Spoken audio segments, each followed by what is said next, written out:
ಹಾಸನದ ವಿದ್ಯಾನಗರದಲ್ಲಿ ಇರತಕ್ಕಂತ ಯಶ್ ತಾಯಿ ಪುಷ್ಪ ಹಾಗೂ ಜಿಪಿಎ ಹೋಲ್ಡರ್ ದೇವರಾಜು ನಡುವಿನ ಸೈಟ್ ಜಟಾಪಟಿ ಬೀದಿ ರಂಪಾಟ ಇದೀಗ ಹಾಸನ ಜಿಲ್ಲಾಧಿಕಾರಿ ಕಚೇರಿಯನ್ನ ತಲುಪಿರ್ತಕ್ಕಂಥದ್ದು. ಹಾಸನದ ಜಿಲ್ಲಾಧಿಕಾರಿ ಕಚೇರಿಯ ಬಳಿ ಈಗಾಗಲೇ ಯಶ್ ತಾಯಿ ಪುಷ್ಪ ಒಂದು ಆರೋಪವನ್ನ ಮಾಡಿರ್ತಕ್ಕಂಥದ್ದು. ಈ ಭೂ ವಿವಾದಕ್ಕೆ ಕಾರಣವಾಗಿರತಕ್ಕಂಥದ್ದು ಸತ್ಯಮಂಗಲ ಗ್ರಾಮ ಪಂಚಾಯಿತಿಯ PDO ಆಗಿರೋ ನಟರಾಜನ ಮಾತು. ಆ ಆರೋಪವನ್ನ ಮಾಡಿದ್ರು. ಈಗ ನಮ್ಮೊಟ್ಟಿಗೆ ಖುದ್ದು ನಟರಾಜ್ ಅವರಿದ್ದಾರೆ. ಅಂದಿನ ಕಾಲದ ಸತ್ಯಮಂಗಲ ಗ್ರಾಮ ಪಂಚಾಯಿತಿಯ PDO ಆಗಿದ್ದಂಥವ್ರು. ಅವ್ರನ್ನ ನಾನು ನೇರವಾಗಿ ಮಾತನಾಡಿಸ್ತಾ ಹೋಗ್ತೀನಿ. ಸರ್, ಈಗಾಗಲೇ ಯಶ್ ತಾಯಿ ಪುಷ್ಪ ಅವರು ಒಂದು ಆರೋಪವನ್ನ ಮಾಡಿದ್ದಾರೆ ಸರ್. ಅಂದ್ರೆ ಇಬ್ಬರಿಗೂ ಕೂಡ ಒಂದು ಫೇಕ್ ಡಾಕ್ಯುಮೆಂಟ್ ಅನ್ನ ಕ್ರಿಯೇಟ್ ಮಾಡಿಕೊಟ್ಟಿದ್ದಾರೆ. ಅದೇ ಈ ಭೂ ವಿವಾದಕ್ಕೆ ಹಿನ್ನೆಲೆ, ಅದೇ ಕಾರಣ ಅನ್ನೋ ಮಾತನ್ನು ಹೇಳಿದ್ದಾರೆ. ಅವರ ಆರೋಪಕ್ಕೆ ತಾವು ಏನ್ ಹೇಳಕ್ಕೆ ಇಷ್ಟಪಡ್ತೀವಿ ಸರ್? ಸರ್ ನಮಸ್ಕಾರ. ನಾನು ಯಶ್ ತಾಯಿ ಏನು ಪುಷ್ಪ ಅವರು ಆರೋಪನ ಮಾಡ್ತಾ ಇದ್ದಾರೆ ಅದನ್ನು TV ಯಲ್ಲಿ ಮತ್ತು ಆಲ್ಮೋಸ್ಟ್ ಎಲ್ಲ ಟೆಲಿಗ್ರಾಮು ಮತ್ತು ಫೇಸ್ಬುಕ್ಕು ಪ್ರತಿಯೊಂದರಲ್ಲೂ ಅಬ್ಸರ್ವ್ ಮಾಡ್ತಾ ಇದ್ದೀನಿ ಸರ್. ನನಗೆ ಮಾನಸಿಕವಾಗಿ ತುಂಬ ಆಘಾತ ಆಗಿದೆ, ನೋವಾಗಿದೆ. ಮತ್ತು ನನ್ನ ಕುಟುಂಬದವರಿಗೂ ಸಹ ನನ್ನ ಹೆಸರನ್ನ ಈ ರೀತಿ ಕೇವಲವಾಗಿ ಉಪಯೋಗಿಸ್ತಾ ಇದ್ದಾರೆ ಅಂತ ಹೇಳಿ ತುಂಬ ನಮ್ಮ ಕುಟುಂಬ ದೊಡ್ಡ ಕುಟುಂಬ ಸರ್. ಅವ್ರಿಗೂ ಘನತೆಗೆ ತುಂಬ ನೋವಾಗಿದೆ. ಕಾರಣ ಏನು ಅಂದರೆ, ನಾನು ಈಗಲೂ ಅವ್ರಿಗೆ ಕೇಳ್ಕೊಳ್ಳೋದು, ಯಶ್ ತಾಯಿಯವರು ಈ ಥರ ಬೀದಿಯಲ್ಲಿ ಆರೋಪಗಳನ್ನ ಮಾಡೋದು ಬಿಟ್ಟು ನೇರವಾಗಿ ಅದೇನು ದಾಖಲೆಗಳಿದೆ ಆ ದಾಖಲೆಗಳನ್ನ ಈ GPA ಹೋಲ್ಡರ್ ಇರ್ಬೋದು ಅಥವಾ ಲಕ್ಷ್ಮಮ್ಮ ಇರ್ಬೋದು ಅಥವಾ ಯಶ್ ತಾಯಿ ಇವ್ರ ಹತ್ರ ಏನು ದಾಖಲೆಗಳಿದೆ, ಮೂಲ ಓನರ್ಸ್ ಏನು, ಅಥವಾ ಅದಕ್ಕೆ ಏನು ಇನ್ನೇನೇನು ದಾಖಲೆಗಳಿದೆ, CIDB ಇದ್ದ ಏನಾದರೂ ಪ್ಲಾನ್ ಅಪ್ರೂವಲ್ ಕೊಟ್ಟಿದ್ರೆ ಅಥವಾ ಇನ್ನೇನಾದರೂ ರಿಲೇಷನ್ ಆಗಿದ್ರೆ ಅವೆಲ್ಲ ಡಾಕ್ಯುಮೆಂಟ್ನ ಸಮಗ್ರವಾಗಿ ಜಿಲ್ಲಾಧಿಕಾರಿಗಳಿಗೆ ಅಥವಾ CO ಅವರ ಜಿಲ್ಲಾ ಪಂಚಾಯತಿ CO ಅವರ ಗಮನಕ್ಕೆ ತಂದು ಅದನ್ನು ಸಂಬಂಧಪಟ್ಟ ADL ಮತ್ತು CIDB ಅವರಿಂದ ಪರಿಶೀಲನೆ ಮಾಡಿಕೊಂಡು ಅದು ಸರಿ ತಪ್ಪು ಅನ್ನೋದನ್ನ ಇದು ಮಾಡ್ಬೋದು. ಇಲ್ಲ ಅಂದರೆ ಕಾನೂನು ಕೋರ್ಟ್ಗಾದರೂ ಹೋಗಿ ಅದನ್ನು ದಾಖಲೆಗಳನ್ನ ಕೊಟ್ಟು ಪರಿಶೀಲನೆ ಮಾಡಿಸ್ಕೋಬೋದು ಅಥವಾ ಕೋರ್ಟಿಂದ ಒಂದು ಆದೇಶನ ಪಡಿಬೋದು. ಅದನ್ನು ಬಿಟ್ಟು ಏಕಾಏಕಿ ಒಬ್ಬ PDO ಆಗಿ ನಟರಾಜು ತಪ್ಪು ಮಾಡಿದ್ದಾನೆ, ಫೇಕ್ ಮಾಡಿದ್ದಾನೆ, ಕಳ್ಳ ಅಥವಾ ಇನ್ನೇನೋ ಮಾಡ್ತಾ ಇದ್ದಾನೆ ಅನ್ನ ಯಾರೋ ಹೇಳಿದ ಮಾತುಗಳನ್ನ ಅಥವಾ ಅವರಿಂದ ಯಾರಿದ್ದಾರೆ ಅನ್ನೋದು ನನಗೆ ಗೊತ್ತಿಲ್ಲ ಸರ್. ಅವ್ರು ಯಾರೋ ಹೇಳ್ಕೊಟ್ಟ ಮಾತುಗಳನ್ನ ಇವ್ರ ಬಾಯಲ್ಲಿ ಅವರು ಉಚ್ಚಾರಣೆ ಮಾಡ್ತಾ ಇದ್ದಾರೆ. ಆದರೆ ಇದು ಸತ್ಯಕ್ಕೆ ದೂರ ಸರ್. ನನ್ನ ಅವಧಿಯಲ್ಲಿ ನಾನು ಯಾವುದೇ ದಾಖಲೆಗಳನ್ನ ಇದಕ್ಕೆ ಸಂಬಂಧಪಟ್ಟಾಗೆ ನೀಡಿಲ್ಲ. ಕಾರಣ ಇಷ್ಟು, ನಾನು ನೇರವಾಗಿ ನನ್ನ ಎದೆ ಮೇಲೆ ಕೈ ಇಟ್ಟು ಹೇಳ್ತೇನೆ, ನನ್ನ ಅವಧಿಯಲ್ಲಿ ನಾನು ಲಕ್ಷ್ಮಮ್ಮ ಅವರಿಗೆ ಸಂಬಂಧಪಟ್ಟಂಗೆ ಈ ಸ್ವತ್ತು ಆಗಿರ್ಬೋದು ಅಥವಾ ಖಾತೆ ಆಗಿರ್ಬೋದು ಅಥವಾ ಇನ್ಯಾವುದಾದ್ರೂ ದಾಖಲೆಗಳನ್ನ ನಾನು ಕೊಟ್ಟಿದ್ದರೆ, ನಾನು ನನ್ನಿಂದ ತಪ್ಪಾಗಿದೆ ಅಂತ ನನ್ನ ಮೇಲಧಿಕಾರಿಗಳು ಹೇಳಿದ್ದರೆ ನಾನು ನನ್ನ ಕೆಲಸಕ್ಕೆ ರಾಜೀನಾಮೆ ಕೊಟ್ಟು ಏನು ಶಿಕ್ಷಣ ನ್ಯಾಯಾಲಯ ಆಗಿರ್ಬೋದು ನನ್ನ ಮೇಲಧಿಕಾರಿಗಳು ಕೊಡ್ತಾರೋ ಅದನ್ನು ಅನುಭವಿಸೋಕ್ಕೆ ರೆಡಿ ಇದ್ದೀನಿ ಸರ್. ಹಾಗೆ ನಾನು ಇನ್ನೊಂದು ನೇರವಾಗಿ ಅವರಿಗೆ ಪ್ರಶ್ನೆ ಕೇಳೋದಕ್ಕೆ ಇಷ್ಟಪಡ್ತೀನಿ. ಪುಷ್ಪಾ ಮೇಡಮ್ ಇಷ್ಟೆಲ್ಲ ಬೀದಿ ರಂಪಾಟಗಳು ಇವೆಲ್ಲ ಮಾಡೋದಕ್ಕಿಂತ ಅವರಿಗೆ ನ್ಯಾಯಾಲಯದ ಮೇಲೆ ಗೌರವ ಇಲ್ವಾ ಅಥವಾ ಅಧಿಕಾರಿಗಳ ಮೇಲೆ ಗೌರವ ಇಲ್ವಾ, ಒಂದು ಅಥಾರಿಟಿ ಮೇಲೆ ಗೌರವ ಇಲ್ವಾ? ಅಲ್ಲಿಗೆ ದಾಖಲೆಗಳನ್ನ ಇವ್ರದ್ದು ಮತ್ತು ಯಾರೋ ಲಕ್ಷ್ಮಮ್ಮ ಅವರು ಅಂತ ಹೇಳ್ತಿದಾರಲ್ಲ ಅವ್ರದ್ದು ದಾಖಲೆಗಳು ಎರಡನ್ನೂ ಸಮಗ್ರವಾಗಿ ಸೇರಿಸ್ಕೊಂಡು ಕೊಟ್ಟು ಅಲ್ಲಿ ಏನಾಗಿದೆ, ಮೂಲ ನನಗೆ ಎಷ್ಟು ಬಂತು, ಮೂಲ ನಮ್ಮ ಓನರ್ಗೆ ಎಷ್ಟು ಬಂತು, ಅವ್ರಿಗೆ ಎಷ್ಟು ಬಂತು, ಇದಕ್ಕೆ ಸಂಬಂಧಪಟ್ಟಂಗೆ ರೆವಿನ್ಯೂ ಸ್ಕೆಚ್ಗಳು ಅಥವಾ CIDB ಯಾರಿಗೆ ಪ್ಲಾನ್ ಆಗಿದೆ ಆ ಪ್ಲಾನ್ ಸರಿ ಇದೆಯೋ ತಪ್ಪಿದೆಯೋ ಅಂತ ತಿಳ್ಕೊಳ್ಳೋಕ್ಕೆ ಪ್ರಯತ್ನ ಪಡ್ಬೋದಾಗಿತ್ತು. ಅದನ್ನ ಯಾವುದನ್ನು ಬಿಡ್ದಲೆ ಮೀಡಿಯಾ ಮುಂದೆ ಅವರು 1 ವರ್ಷ ಅಲ್ಲ 10 ವರ್ಷ ನೇರವಾಗಿ ಈ ಥರ ಆರೋಪ ಮಾಡಿದ್ರು. ನನ್ನಿಂದ ತಪ್ಪಾಗಿಲ್ಲ, ಹಾಗಾಗಿ ನಾನು ಇದರಲ್ಲಿ ತಲೆಬಗ್ಸ ಅಂತ ಒಂದು ಪ್ರಮೇಯನೇ ಬರಲ್ಲ. ಅವರಿಗೆ ನಾನು ರಿಕ್ವೆಸ್ಟ್ ಮಾಡ್ಕೊಳ್ತಾ ಇದ್ದೀನಿ, ಈ ಮೀಡಿಯಾ ಮುಂದೆ ಕೈ ಮುಗಿದು ಕೇಳ್ಕೊಳ್ತಾ ಇದ್ದೀನಿ, ದಯವಿಟ್ಟು ಈ ಥರದ ಹೋರಾಟನ ನಿಲ್ಲಿಸಿ. ಸರ್ಕಾರಿ ನೌಕರರುಗಳು, ನಾನು ಸಹ ಸಂಘಟನೆಯಲ್ಲಿ ಜಿಲ್ಲಾ ಅಧ್ಯಕ್ಷ ಆಗಿ ಕೆಲಸ ಮಾಡಿರೋನು, ಈಗಲೂ RDPR ರಾಜ್ಯ ಉಪಾಧ್ಯಕ್ಷನಾಗಿ ಕೆಲಸ ಮಾಡ್ತಾ ಇರೋನು. ಹಾಗಾಗಿ ನನಗೂ ಗೌರವ ಇರುತ್ತೆ. ನನ್ನದೇ ಆದ ಸ್ನೇಹಿತರು ಇರ್ತಾರೆ, ನನ್ನದೇ ಆದ ಸ್ಟಾಫ್ಗಳು ಇರ್ತಾರೆ. ಅವರೆಲ್ಲರ ಮುಂದೆ ನಾವು ತಲೆ ತಗ್ಸೋ ಹಾಗೆ ಮಾತನಾಡಬೇಡಿ.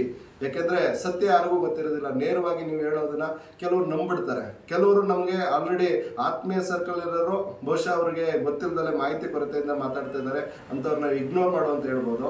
ಆದರೆ ಇವರು ಒಂದು ಪ್ರಯತ್ನ ಪಡಬೇಕು. ಡಾಕ್ಯುಮೆಂಟ್ ಇಟ್ಕೊಂಡು ರೆವಿನ್ಯೂ ವಿಷಯದಲ್ಲಿ ಸುಮ್ಮನೆ ಈ ಥರ ಮೀಡಿಯಾ ಮುಂದೆ ಕೂಗಾಡಿ ಸುಮ್ಮನೆ ತೇಜೋವಧೆ ಮಾಡ್ಬೋದೇ ಹೊರತು ಇವರು ಕೇಸನ್ನ ಗೆಲ್ಲೋದಕ್ಕಾಗಲ್ಲ.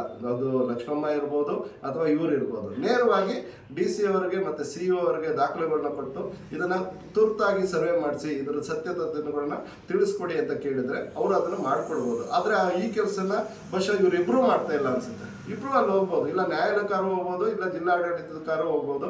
ಕೇಳಿದರೆ ಇದಕ್ಕೆ ಒಂದು ಪರಿಹಾರ ಸಿಗ್ತಿತ್ತು. ಇಷ್ಟು ದಿನ ಸುಮಾರು 1 ತಿಂಗಳಿಂದ ಇದನ್ನು ಸುಮ್ಮನೆ ತೇಜೋವಧೆ ಮಾಡಿಕೊಂಡು ಅವ್ರು ಮಾಡಿದ್ದಾರೆ ಇವ್ರು ಮಾಡಿದ್ದಾರೆ ಅಂತ ಹೇಳಿ ಇದು ಮಾಡ್ತಾರೆ. ನೋಡಿ, ನಾನು ಕಳ್ಳ ಅಲ್ಲ.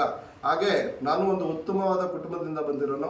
ನಾನು ಸಹ ನನ್ನ ತಂದೆಯವರ ಊರು ಜವೇನಹಳ್ಳಿ ಅಂತ ಹೇಳಿ ಕಟಾಯ ಹೋಬಳಿ. ಅಲ್ಲಿ ನಮಗೂ ಸಹ ನಮ್ಮ ಕುಟುಂಬದಲ್ಲಿ 30 ರಿಂದ 35 ಎಕರೆ ಜಮೀನಿದೆ. ಈಗಲೂ ಸಹ ಜಮೀನು ನಮ್ಮ ಹಿಡಿತದಲ್ಲೇ ಇದೆ. ಹಾಗೆ ನನ್ನ ತಾಯಿನೂ ಸಹ ಆಲೂರಿನ ಬತ್ತೂರು ಗ್ರಾಮದವರು, ಅಲ್ಲೂ ಸಹ ಅವರಿಗೆ 106 ಎಕರೆ ಜಮೀನಿದೆ. ನಾವು ಇಷ್ಟು ದೊಡ್ಡ ಕುಟುಂಬದಿಂದ ಬಂದಿರೋರು. ನಮ್ಮ ಕುಟುಂಬಗಳು ಇವರು ಒಬ್ರು ಸಿಲ್ಲಿಯಾಗಿ ಸುಮ್ಮನೆ ಇದು ನೋಡಿ, ಒಬ್ಬ ಸರ್ಕಾರಿ ನೌಕರರ ಮೇಲೆ ಹೇಳಿಕೆ ಕೊಡೋದು ಬಣ್ಣ ಹಚ್ಚಿದಷ್ಟು ಅಥವಾ ಸ್ಕ್ರಿಪ್ಟ್ ಬರೆದಾಗೆ ಅಲ್ಲ. ದಯವಿಟ್ಟು ದಾಖಲೆಗಳಿದ್ರೆ ಮಾತಾಡಿ, ಇಲ್ಲ ಅಂದ್ರೆ ನೀವು ಸಮಾಜದಲ್ಲಿ ತುಂಬಾ ಚೀಪ್ ಆಗಿ ಬಿಂಬಿಸ್ಕೊಳ್ತಾ ಇದ್ದೀರಿ. ದಯವಿಟ್ಟು ಇದನ್ನ ತಿದ್ದುಕೊಂಡು ನೀವು ಮುಂದೆ ಏನಾಗಬೇಕೋ ಅದ್ರ ಬಗ್ಗೆ ಕಾನೂನು ರೀತಿಯಾಗಿ ಹೋರಾಟ ಮಾಡಿ. ಅದನ್ನ ಬಿಟ್ಟು ನನ್ನ ಮೇಲೆ ಆರೋಪ ಮಾಡ್ತಾ ಇದ್ರೆ ನೀವು ಯಾವುದೇ ರೀತಿ ಸಾಧನೆನೂ ಮಾಡೋಕ್ಕಾಗಲ್ಲ. ಮತ್ತೆ ನೀವು ಎಲ್ಲರ ದೃಷ್ಟಿಯಲ್ಲೂ ನಿಮ್ಮ ಮಗ ಮತ್ತೆ ನೀವು ತುಂಬಾ ಕನಿಷ್ಠ ಮಟ್ಟಕ್ಕೆ ಇಳಿತೀರಿ. ದಯವಿಟ್ಟು ಯಶ್ ಅವರು ಇದನ್ನ ನೋಡ್ತಾ ಇದ್ರೆ ನಾನು ನಿಮ್ಮಲ್ಲೂ ಪ್ರಾರ್ಥಿಸ್ಕೊತೀನಿ. ಇಷ್ಟು ದಿನ ಆಯ್ತು, ನೀವು ಇನ್ನೂ ಅದ್ರ ಬಗ್ಗೆ ಮಾತಾಡ್ತಾ ಇಲ್ಲ. ದಯವಿಟ್ಟು ನಿಮ್ಮ ತಾಯಿಗೆ ತಿಳಿ ಹೇಳಿ, ಕಾನೂನು ರೀತಿಯಲ್ಲಿ ಹೋರಾಟ ಮಾಡಕ್ಕೆ ಹೇಳಿ, ಅಥವಾ ಮೇಲಧಿಕಾರಿಗಳಿಗೆ ದೂರನ್ನ ಕೊಡೋದಕ್ಕೆ ಹೇಳಿ. ಅದನ್ನು ಬಿಟ್ಟು ನೀವು ಈ ರೀತಿ ನನಗೆ ತೇಜೋವಧೆ ಮಾಡೋದು ಸೂಕ್ತ ಅಲ್ಲ. ನಾನು ಮತ್ತೆ ಹೇಳ್ತಾ ಇದ್ದೀನಿ, ದಾಖಲೆ ಇದ್ರೆ ನನ್ನಿಂದ ತಪ್ಪಾಗಿದ್ರೆ ನಾನು ರಾಜೀನಾಮೆ ಕೊಡೋದಕ್ಕೆ ತಯಾರಿದ್ದೀನಿ. ಪ್ಲಸ್ ಅವರಿಗೆ ನೀವು ಸರಿ ತಪ್ಪನ್ನ ತಿಳ್ಕೊಂಡು ಮುಂದಿನ ಏನು ಕ್ರಮ ತಗೋಬೇಕು ಅದನ್ನು ತೆಗೆದುಕೊಳ್ಳಿ ಅಂತ ಕೇಳ್ತಾ, ಇದನ್ನ ನಿಲ್ಲಿಸ್ತಲೇ ಮುಂದುವರಿಸಿದ್ರೆ ನಾನು ಕಾನೂನು ರೀತಿಯಲ್ಲಿ ಮಾನನಷ್ಟ ಮೊಕದ್ದಮೆನ ಹೂಡ್ತೀನಿ ನಿಮ್ಮ ಮೇಲೆ. ದಯವಿಟ್ಟು ತಿಳ್ಕೊಳ್ಳಿ ಅಂತ ನಾನು ಹೇಳೋದಕ್ಕೆ ಇಚ್ಛೆ ಪಡ್ತೀನಿ. ಸರ್, ಈಗ ತಾವು ಅಧಿಕಾರಿ ಇದ್ದೀರಿ ಸರ್, ಆದ್ರೆ ಅವರು ನನ್ನ ಹತ್ರ ಕ್ಲಿಯರ್ ಡಾಕ್ಯುಮೆಂಟ್ ಇದೆ, ಒಂದು ಅಸಲಿ ಇನ್ನೊಂದು ನಕಲಿ ಅಂತ ಹೇಳ್ತಿರ್ತಕ್ಕಂಥದ್ದು. ಅಸಲಿ ಯಾವ್ದು ನಕಲಿ ಯಾವ್ದು ಸರ್ ಆ ಡಾಕ್ಯುಮೆಂಟ್? ಸರ್, ನಾನು ಅವ್ರು ಹೇಳ್ತಾ ಇರೋ ದಾಖಲೆಗಳನ್ನ ನೋಡಿಲ್ಲ ಸರ್.